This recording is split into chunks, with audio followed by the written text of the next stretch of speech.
Hai teman-teman santuy, rekap kisah rahasia terbang ini sudah memasuki bagian ke-10-nya dari total 12 bagian yang Mimin rencanakan.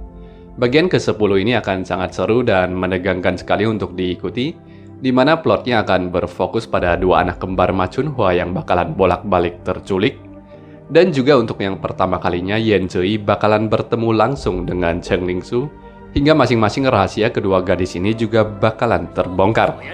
Langsung saja kita mulai, tapi sebelumnya saya ingin mengingatkan, tolong agar teman-teman tidak lupa untuk memberikan like pada video ini. Sementara Hu Fei tak tahu apa yang harus dia lakukan saat diminta Panatua untuk memainkan sebuah jurus dari perguruan tinju Hua, Lingsu berpaling kepada Qi Xiaofeng dan tersenyum padanya.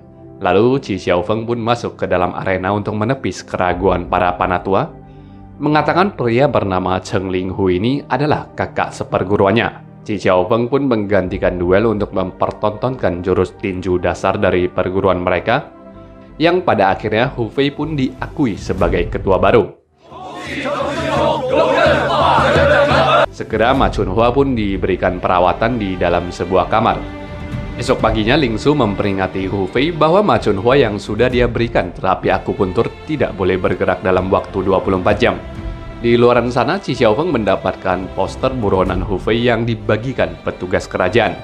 Poster itu lalu diambil oleh Xiao Mei yang memberikan Qi Xiaofeng sebuah pil penawar racun berkala, mengingatkan Qi Xiaofeng agar tidak membongkar jati diri mereka karena Qi Xiaofeng harus mendapatkan obat penawar rutin darinya. Xiao Mei memperlihatkan poster buronan Hu Fei kepada kedua kakaknya, lalu Lingsu menceritakan bagaimana cara dia menaklukkan Qi Xiaofeng semalam. Saat Hu Fei tengah bertanding, Qi Xiaofeng memaksakan tenaga dalamnya untuk membuka totokan tubuhnya, sehingga nyawanya sendiri menjadi terancam. Lingsu menolong Qi Xiaofeng dengan menusukkan jarum akupunturnya, lalu berbohong kalau jarum akupuntur itu mengandung racun, sehingga akhirnya Qi Xiaofeng yang diancam itu mau tidak mau menolong Hu Fei. Sementara itu, Fu Kang'an yang marah besar dengan Hu Fei yang mengacaukan kediamannya semalam bertanya kepada informannya Tang Pei, yang dimana Tang Pei justru mengaku dia tidak tahu Hu Fei itu siapa. Hal ini membuat Fu Kang'an memarahi Tang Pei sebagai seorang informan yang tidak kompeten. Tang Pei memberitahukan Feng Tianan mengenai alasannya yang mengaku tidak kenal dengan Hu Fei adalah takutnya mereka disangkut pautkan dengan Hu Fei yang pernah mereka sogok. Dia dan Feng Tianan pun membuat rencana di mana mereka harus menyelidiki siapa saja orang-orang yang terlibat dengan Hu Fei. Lalu barulah mereka bisa memfitnah Hu Fei adalah bagian dari asosiasi Honghua, sehingga bukan hanya Hu Fei yang nantinya bisa mereka habisi, tapi mereka juga bisa mendapatkan penghargaan dari Fu Kang'an.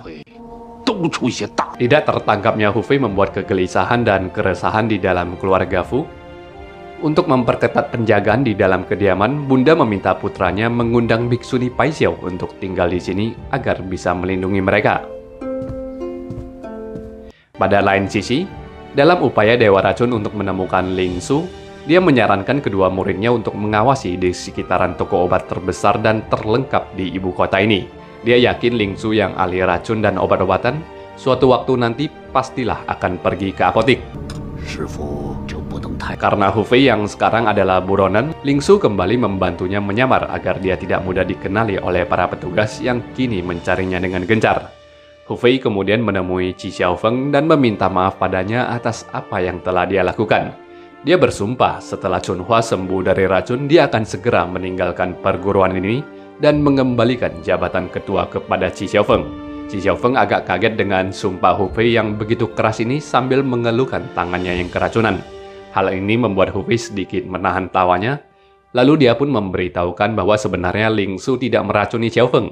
Hal ini membuat Qi Xiaofeng menjadi lega, sambil bertanya penasaran apakah Hu Fei tidak takut bila sekarang dia membeberkan jati diri Hu Fei dan mengusir Hu Fei keluar dari perguruannya. Hu Fei pun menyampaikan niatnya yang ingin berteman dengan Qi Xiaofeng, dan dia yang tidak ingin memulai jalinan pertemanan dengan sebuah kebohongan. Atas sikap Hu Fei ini, Qi Xiaofeng pun menjadi sangat respek terhadapnya dan berjanji akan membantu Hu Fei dengan segenap kemampuannya.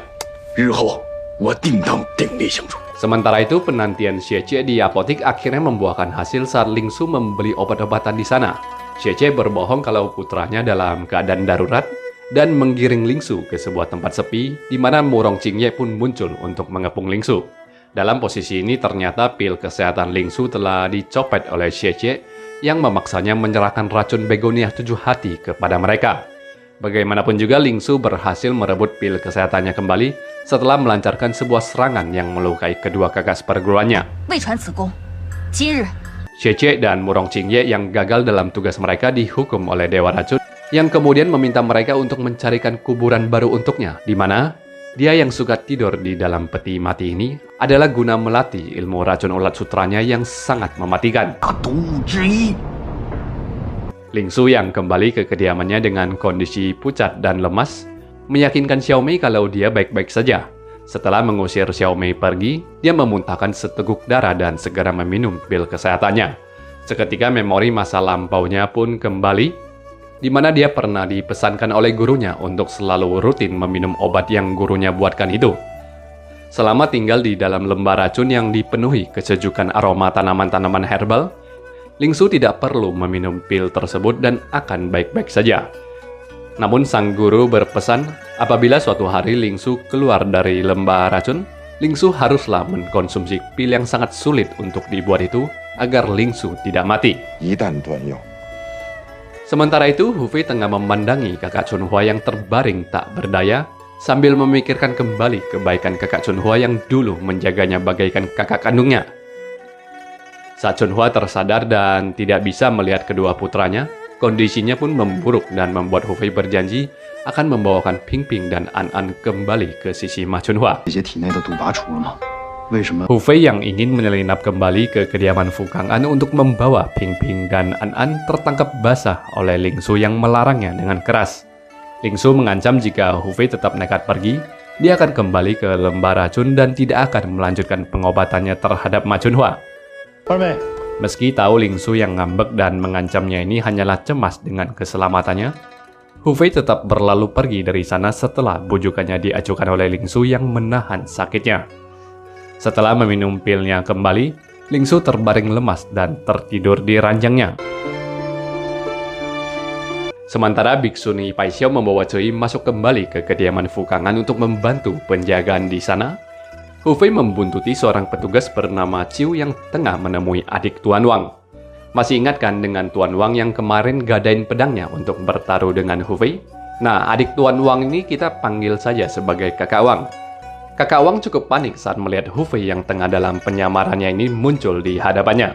Takut kalau penyamaran Hu Fei ketahuan oleh petugas Ciu yang tengah bersamanya ini, Kakak Wang yang berusaha melindungi Hu Fei mengisyaratkan agar Hu Fei pergi dari sana, tapi Hu Fei malah mengakui jati dirinya sebagai buronan dan langsung membuat pingsan petugas Ciu. Hu Fei lalu meminta bantuan Kakak Wang bahwa dia akan menyamar sebagai petugas Ciu, meminta Kakak Wang untuk menyelinapkannya ke dalam kediaman Fu Kang'an saat malam nanti, agar dia bisa membawa dua putra Ma Chunhua kabur. Dia tidak memaksa dan meminta Kakak Wang untuk mempertimbangkan permohonannya ini. Maka itu adik Tuan Wang ini pun memberitahukan permohonan Hu Fei kepada kakaknya, di mana hal ini membuat Cao Tie Cao yang ada di sana juga merasa pusing dan dilema, karena di satu sisi mereka mengabdi kepada Fu Kang'an, tapi di sisi lainnya, Hu Fei sudah dianggap sebagai kawan bagi mereka. Pada akhirnya, Cao Tie Cao memutuskan untuk membantu Hu Fei membuat sebuah lukisan yang dia minta agar lukisan ini diselipkan di antara surat tugas yang biasanya diterima oleh para petugas. Hu Fei yang menunggu jawaban akhirnya dihampiri oleh seorang petugas yang kita panggil saja sebagai petugas Ren. Hu Fei pun mengaku dia adalah petugas Ciu, di mana petugas Ren memberikannya sebuah surat dari komandan mereka. Saat melihat surat itu yang hanya berisikan gambar, Hu Fei menyadari kalau surat ini digambarkan oleh Cao Tie Cao yang telah bersedia untuk membantunya. Setelah membaca surat ini, keduanya pun segera berangkat ke kediaman Fu Kang'an untuk memulai shift jaga malam mereka. Namun Hu Fei yang teringat sesuatu kembali ke dalam kamarnya dan menemukan petugas Ciu yang telah dihabisi oleh Cao Tie Cao. Dalam pikirannya, Hu Fei merasa Cao Tie Cao sangatlah rapi dan kejam dalam pekerjaannya, tapi ini membuktikan kalau Cao Tie Cao benar-benar tulus ingin membantunya. Sementara itu, Lingsu yang terbangun dari tidurnya membatin di dalam hatinya sendiri. Dia memeriksa pil kesehatannya yang hanya tersisa sedikit, dan menyadari dirinya yang harus segera kembali ke lembah racun agar tidak mati konyol dalam petualangannya bersama Hu Fei. Lalu Ling Su yang mempelajari dari Xiaomei kalau kakak Hu yang tengah keluar pun menyadari bahwa Hu Fei telah menyelinap ke dalam kediaman Fu Kang'an. Sayangnya Hu Fei yang telah masuk ke dalam kediaman ini dan mengaku dia bernama Ciu saat bertemu dengan seorang petugas. Petugas tersebut yang kenal dengan Ciu tahu bahwa Hu Fei telah berbohong dan langsung menyerangnya. Bagaimanapun juga Hu Fei berhasil melumpuhkan mereka dan membuat pingsan petugas Ren. Di luaran, Ling Su yang ingin menyelamatkan Hu Fei bersama Xiaomei tiba-tiba saja mendapatkan ide saat melihat sebuah gerobak pengangkat kotoran tengah melintas di sana.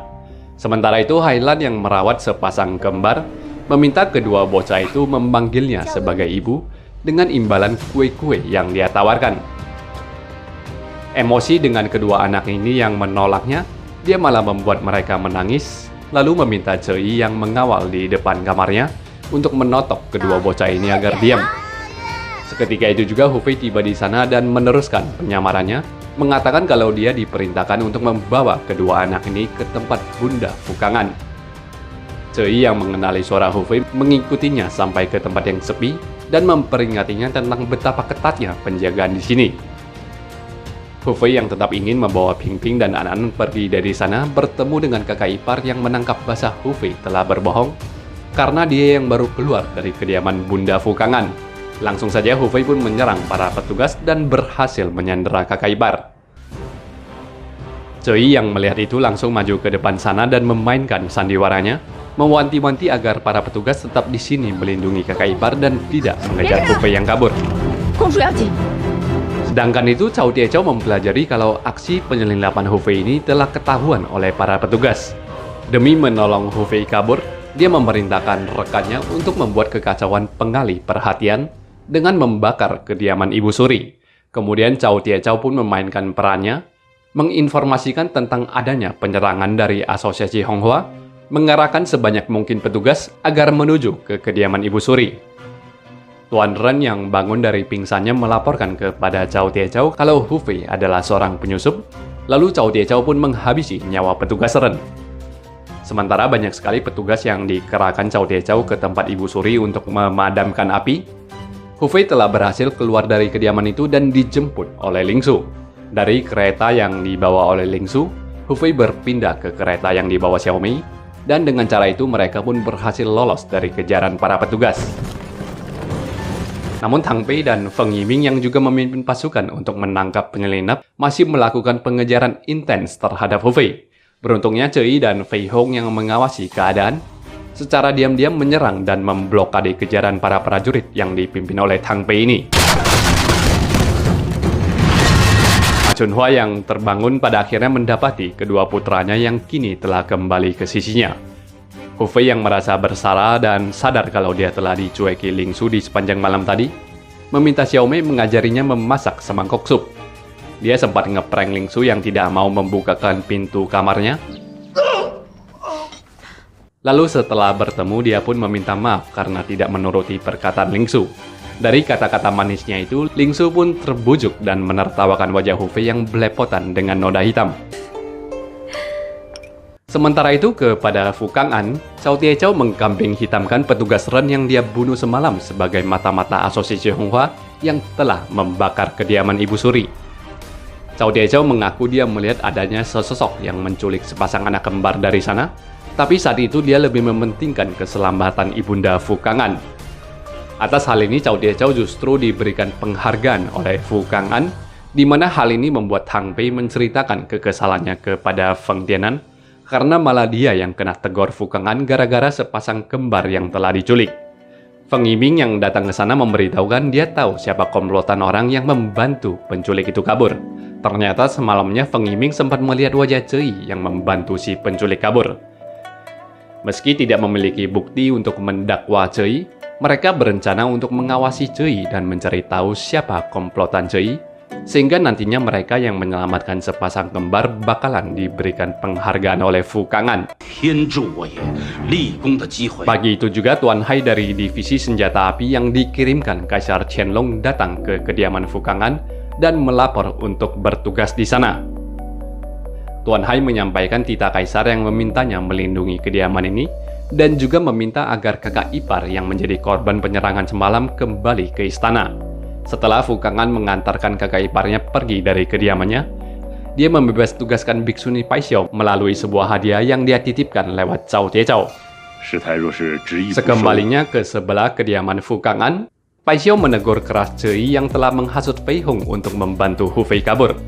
Menurutnya aksi Cui ini dapat merusak rencana utama mereka, dan Cui malah diberikan tugas untuk mengambil kembali sepasang anak kembarnya Ma Chunhua. Di kediaman Naga Langit, Tian Quinong dan Nan Lan tengah mempersiapkan acara pernikahan mereka yang dulunya tidak pernah digelar. Nan Lan sedikit bercerita tentang kehidupan masa lalunya, di mana golok sabit dingin yang dulunya mau dihadiahkan ayahnya kepada kaisar malah membuat ayahnya dirampok dan tewas di saat itu pula. Karena golok sabit dingin itulah dia bertemu dengan Miao Renfeng, yang kemudian golok itu dia simpan di dalam goa salju. Atas pengalamannya itulah, Nan menjadi trauma dengan dunia persilatan, makanya dia menagih Tian Quinong yang sebelumnya pernah mengatakan akan meninggalkan apapun demi dirinya, berharap agar Tian Quinong bisa membawanya mengasingkan diri setelah pernikahan mereka. Sayangnya Tian Quinong malah menjadi tertarik dengan golok sabit dingin yang diceritakan Nan Lan ini, namun dia berhasil menyembunyikan hasratnya ini dengan baik, meyakinkan dia harus menghadiri turnamen silat kerajaan terlebih dahulu sebelum mereka menikah dan mengasingkan diri. Sementara itu, Ling Su memberitahukan keberhasilannya dalam membersihkan racun di dalam tubuh Ma Chunhua. Setelah Chunhua terbangun nanti, Hu Fei hanya perlu menyalurkan tenaga dalamnya untuk memulihkan vitalitas Chunhua. Sambil menunggu Chunhua sadar, Hu Fei berjanji dengan mengatupkan kelingkingnya dan kelingking Ling Su bahwa kelaknya dia tidak akan melakukan perbuatan ceroboh seperti ini lagi, seperti halnya menyelinap ke kediaman Fu Kang'an. Hu Fei juga menceritakan soal dia yang telah berjanji akan membantu Qi Xiaofeng berkompetisi di dalam turnamen bela diri kerajaan. Saat Chunhua terbangun, Hu Fei pun menyalurkan tenaga dalamnya untuk kakak Chunhua. Saat itu pula Cui telah tiba di sana untuk meminta kedua anak kembar Chunhua. Ling Su yang menyambut Cui memberitahukan Hu Fei yang tengah memulihkan Chunhua, lalu mengundang Cui ke kamarnya untuk menunggu. Setelah Ling Su menyalakan sebuah lilin untuk ditaruh di atas meja, dia dan Cui pun mulai saling memuji. Cui memuji Ling Su sebagai wanita yang ideal bagi Hu Fei. Sebaliknya, Ling Su menyatakan Cui adalah pasangan yang serasi bagi kakak Hu. Hanya sayangnya dia tidak mengerti kenapa Cui melarang Hu Fei membunuh Feng Tianan. Akhirnya Cui pun menceritakan bagaimana ibunya yang merupakan pelayan keluarga Feng diperkosa oleh Feng Tianan dan setelahnya sang ibu yang diusir dari sana. Meski dia tidak menganggap Feng Tianan adalah ayahnya, tapi dia juga tidak ingin Hu Fei membunuh ayahnya. Cui meminta agar Ling Su merahasiakan kisahnya ini dari Hu Fei, karena ayahnya adalah penjahat yang dibenci Hu Fei. Dia tidak akan bisa bersama Hu Fei. Namun alasan utama dia tidak bisa bersatu dengan Hu Fei adalah karena sejak kecil dia telah dipungut dan dibesarkan oleh Biksuni Pai Xiao. Cui telah pernah membuat sumpah untuk melayani Buddha, sehingga dia tidak akan lari dari sumpahnya itu untuk membalas budi baik dari gurunya. Sebaliknya, Cui tahu kalau Ling Su sangat mencintai Hu Fei, dan dia berharap Ling Su dan Hu Fei bisa bersama sampai tua. Dalam momen itu, Cui cukup keheranan saat melihat Ling Su yang batuk dan meminum pil. Ling Su kemudian menceritakan sebuah rahasia yang dimana dia melarang Cui untuk menceritakan hal ini kepada Hu Fei. Sejak kecil dia telah terkena racun ulat. Meski gurunya bisa menyembuhkannya, tapi karena racun itu telah berdiam terlalu lama di dalam tubuhnya, membuat kondisinya menjadi seperti sekarang ini. Setelah Ma Chunhua sembuh dalam 2 hari ke depan, Ling Su mengatakan dia yang akan pulang ke lembah racun. Dirinya yang penyakitan dan berumur pendek ini tidak akan pernah mampu memberikan cintanya kepada Hu Fei yang hanya menganggapnya sebagai adik. Sebaliknya dia tahu Hu Fei hanya memberikan hatinya kepada Cui seorang. Dia berharap guru Cui yang menyayangi Cui bakalan mempertimbangkan kebaikan Cui di masa depan. Cui lalu menceritakan maksud kedatangannya untuk mengambil kembali sepasang anak kembar Ma Chunhua demi mendapatkan kepercayaan dari Fu Kang'an. Cui membeberkan jati dirinya dan gurunya yang merupakan anggota dari asosiasi Honghua. Sejak surat yang dituliskan Chen Qialo kepada Miao Renfeng terbaca oleh kerajaan, maka Asosiasi Honghua melakukan perubahan rencana dengan mengirimkan gurunya ke dalam misi ini. Ling Su yang kaget segera memadamkan lilin beracun yang dia nyalakan tadi. Sambil meminta maaf, dia menuangkan obat penawar untuk Cui. Tahu kalau betapa pentingnya misi yang dijalankan oleh guru Cui ini, Ling Su pun membawa si kembar untuk diserahkan kepada Cui tanpa seizin Hu Fei.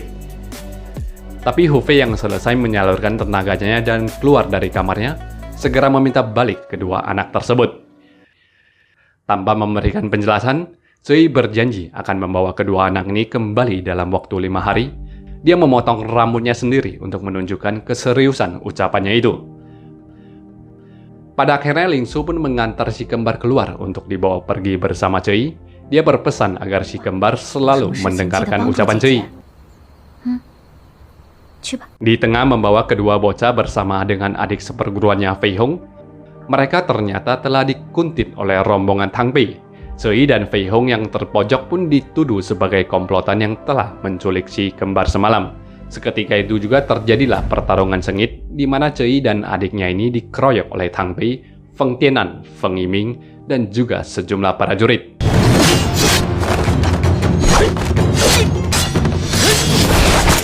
Di tengah peraduannya dengan Feng Yiming, Cui yang bermanuver dari terkaman pedang para prajurit malah membuat pedang-pedang itu membunuh Feng Yiming. Sementara Feng Tianan hanya bisa menangisi kematian putranya. Fei Hong mendesak agar Cui segera kabur dengan kedua bocah. Pada akhirnya Fei Hong pun tertangkap. Sementara Cui yang kembali dengan kedua bocah memberitahukan kalau adik seperguruannya yang telah ditangkap oleh Tang Pei. Fei Hong yang mau dibawa untuk menghadap Fukangan ini sempat tertahan oleh Cao Tiechao. Cao Tiechao diberitahukan kalau gadis ini adalah komplotan yang membantu penculik semalam. Merasa tidak kenal dengan gadis itu, Cao Tiechao pun mengizinkan mereka masuk. Namun setelahnya rekannya memperingati Cao Tiechao jika gadis ini ternyata adalah kawanan Hu Fei dan mengaku sebagai komplotan Hu Fei, maka mereka yang membantu Hu Fei semalam bakalan terancam ketahuan. Walau cukup takut, Cao Tiechao meyakinkan kalau mereka tidak pernah melihat gadis itu sebelumnya dan seharusnya gadis itu bukanlah komplotan Hu Fei. Di dalam sana, Tang Pei pun menuduh Fei Hong, Biksuni Pai Xiao, dan juga Cui adalah komplotan penculik semalam.